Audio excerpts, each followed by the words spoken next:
طوفان سے پہلے کی خاموشی کا ایک منظر، ایک چھوٹا سا شہر جو بظاہر عام نظر آتا تھا، مگر قسمت اس کے لیے کچھ اور ہی لکھ چکی تھی، کیونکہ پورا شہر ایک بلی کی وجہ سے تباہ ہونے والا تھا۔ گلیوں میں بچے کھیل رہے تھے، دکانوں پر گاہکوں کی چہل پہل تھی اور ریڑھی والے آوازیں لگا رہے تھے، بوڑھے ہوٹل کے باہر بیٹھے چائے کی چسکیاں لے رہے تھے اور ہر کوئی اپنی دنیا میں مگن تھا۔ سب کچھ معمول کے مطابق تھا، بالکل پرسکون جیسے طوفان سے پہلے کی خاموشی۔ لیکن کسی کو نہیں معلوم تھا کہ یہاں کا امن چند لمحوں میں تباہ ہونے والا ہے۔ اسی شہر میں ایک عام سا لڑکا علی اپنے گھر کے دروازے پر کھڑا تھا۔ اس کے ہاتھ میں ایک بلی تھی، سفید نرم معصوم نظر آنے والی، مگر کچھ اس بلی میں کچھ ایسا خاص تھا اس میں جو کسی کو نظر نہیں آ رہا تھا۔ اچانک دور سے ایک گاڑی تیزی سے آتی دکھائی دی۔ گاڑی پر سیاہ شیشے، نمبر پلیٹ غائب اور اندر بیٹھے لوگ چہروں کو نقاب سے چھپائے ہوئے تھے۔ وہ شہر کی سڑکوں پر گولی کی رفتار سے آگے بڑھی اور سیدھا علی کے گھر کے سامنے جا کر رکی۔ دروازہ کھلا اور ایک نقاب پوش باہر نکلا۔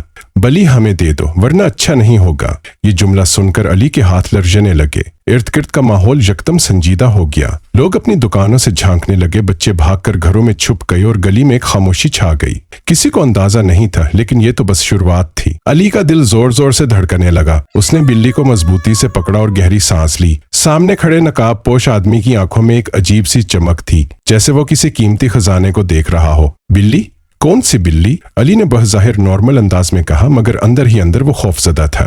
نقاب پوش آدمی نے ایک قدم آگے بڑھایا، اس کے پیچھے 3 مزید سائے حرکت میں آئے۔ اچانک علی کے پڑوسی عمران چچا باہر نکلے اور بولے، یہ کیا ہو رہا ہے؟ تم لوگ کون ہو؟ ایک لمحے کی خاموشی کے بعد نقاب پوش نے عمران چچا کی طرف دیکھا، پھر علی کی طرف اور کہا، بہتر ہوگا کہ زیادہ سوال نہ کیے جائیں، ہمیں صرف وہ بلی چاہیے۔ اچانک نقاب پوش نے جیب سے ایک پستول نکالی اور سیدھا علی کی طرف کر دی۔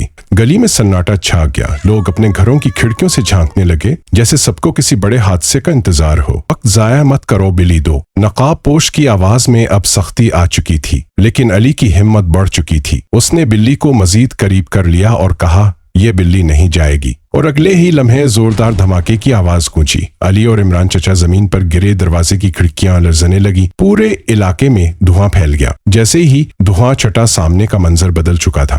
گلی میں سیاہ رنگ کی بکتر بند گاڑیاں داخل ہو چکی تھیں، ان پر پولیس کی مہر لگی ہوئی تھی اور سپاہی تیزی سے باہر نکل رہے تھے۔ لاؤڈ اسپیکر سے آواز گونجی، تمام لوگ گھروں کے اندر چلے جائیں، یہ ایک خصوصی آپریشن ہے۔ علی نے حیرت سے دیکھا، پولیس یہاں بلی کے لیے؟ نقاب پوش پیچھے ہٹے اور اپنی گاڑیوں کی طرف بھاگنے لگے، مگر اب دیر ہو چکی تھی۔ پولیس نے پوزیشن سنبھال لی تھی اور ایک سپاہی نے مائک پر کہا، اس بلی کو حکومت کے حوالے کر دو، یہ ایک قومی سلامتی کا مسئلہ ہے۔ یہ بلی آخر ہے کیا؟ اچانک فضا میں گرج سنائی دی، ہیلی کاپٹر کی تیز گونجتی ہوئی آواز۔ پولیس والے اب پوزیشن لے رہے تھے اور نقاب پوش بھی گاڑیوں کے پیچھے چھپ کر گولیاں چلانے لگے۔ گولیاں چلنے لگیں، گلی میدان جنگ بن گئی، لوگ چیختے ہوئے گھروں کے اندر دبک گئے۔ پولیس اور نقاب پوش ایک دوسرے پر حملے کر رہے تھے، لیکن پھر ہوا میں ایک اور گرج سنائی دی۔ ہیلی کاپٹر نیچے آیا اور اس میں سے اسپیشل کمانڈوز نکلنے لگے۔ اب صورتحال ہاتھ سے نکل چکی تھی۔ پولیس اور کمانڈوز کی نقاب پوشوں کے درمیان شدید لڑائی شروع ہو چکی تھی، لیکن علی کی نظریں صرف اس بلی پر تھیں۔ آخر اس میں ایسا کیا ہے جس کے لیے پوری دنیا جنگ لڑنے کو تیار ہے؟ اور پھر زمین کانپ گئی، فوج آ چکی تھی۔ گولیوں کی گھن گرج کے بیچ علی نے بلی کو سینے سے لگایا اور ایک درخت کے پیچھے چھپ گیا۔ پولیس، کمانڈوز اور فوج کی نقاب پوشوں کے درمیان جنگ شدت اختیار کر چکی تھی۔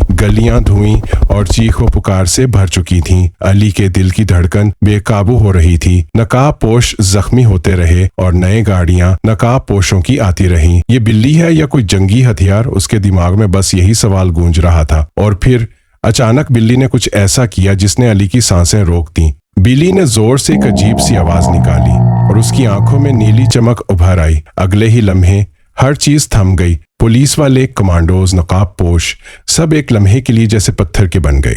ہیلی کاپٹرز ہوا میں رک گئے، گولیاں چلنا بند ہو گئیں، جیسے وقت خود رک چکا ہو۔ یہ کیا ہو رہا ہے؟ علی کی آواز کانپ رہی تھی۔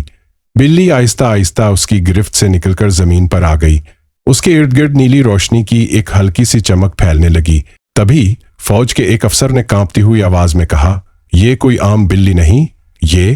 لیکن اس سے پہلے کہ وہ جملہ مکمل کرتا، بلی نے ایک زوردار چمک پیدا کی اور غائب ہو گئی۔ مگر سب کے چہروں پر ایک ہی سوال لکھا تھا، یہ بلی تھی یا کچھ اور؟ علی زمین پر بیٹھا اپنے ہاتھوں کو دیکھنے لگا، جہاں کچھ لمحے پہلے وہ بلی موجود تھی۔